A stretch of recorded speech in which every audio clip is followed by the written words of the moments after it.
In this video, I'll look at animation layers as a tool to help organize animation. Right now, I've got my Anibot animated, and he crouches down and does a bit of a jump. His eye closes and he springs up. His eye opens and he starts to fall back down. I still have some adjustment to do, but it's not bad so far for a small jump. What I'm going to look at then are some animation layers. I'd like to have some additional work on him. I'd like him to roll and crouch a little bit at the bottom. And to keep these keys from getting too complex, I'll make some animation layers by going in the channel box over to the Animation Layer tab. What I'll do is select objects to be on an animation layer. Right now there's no animation layer. I'm going to pick his main control as an example and click on the Create Layer and Add Selected button. What we get then is a base animation. That's where everything exists currently. It exists there, and it's simply named once we have a new layer and we need to differentiate them.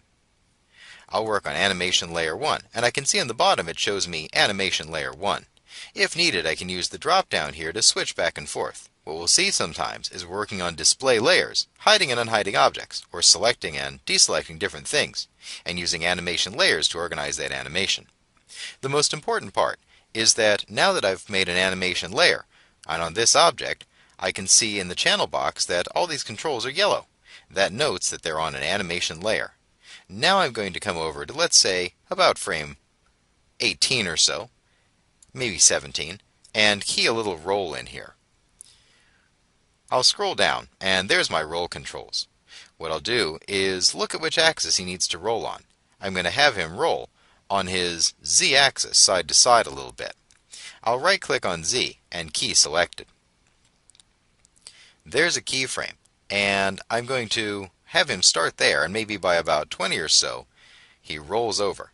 I'll pick those and drag them up, pulling him around to give him a little roll. He's going to twitch a little bit at the bottom. There's a little side roll, and I'll right-click and key it. Then I'll go over a frame or two and have him go the other way, again with the mouse wheel dragging over and making him roll side to side in anticipation. Right-clicking and keying. Let's see how this looks. He starts out down and rolls a little bit. Looks like I need one more key there. I'm going to go back to frame 1 and right-click on that roll to zero it out.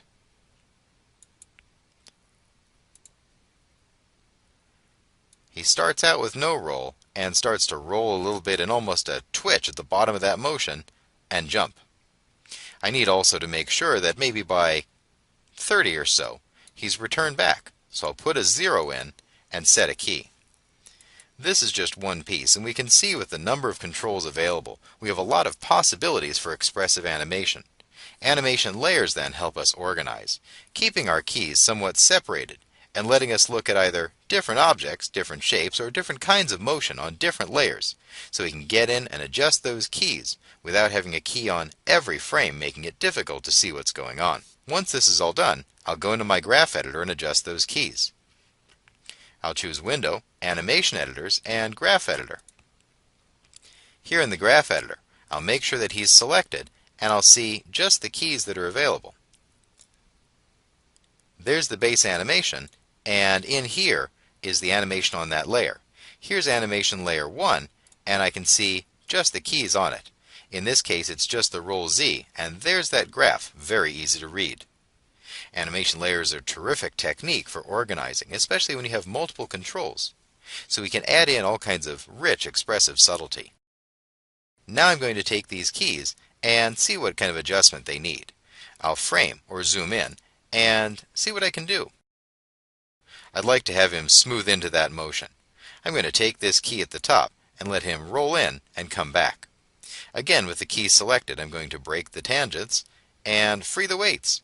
Then I'll take these weights and start to pull them down, pressing W for move and clicking and dragging. He's going to come over, touch that point, and roll back.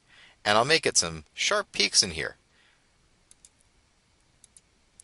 The tangents are broken and weighted, and now I can grab them and pull them. I'm going to give him some sharp curves on the in and out, and then let it smooth into motion as he's recovering.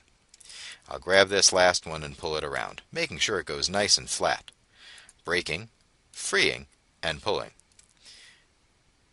pull this out here, and he really quickly is going to recover into that straight Z. Let's see what this looks like. Back here at 0, he starts out. He rolls and twitches and springs.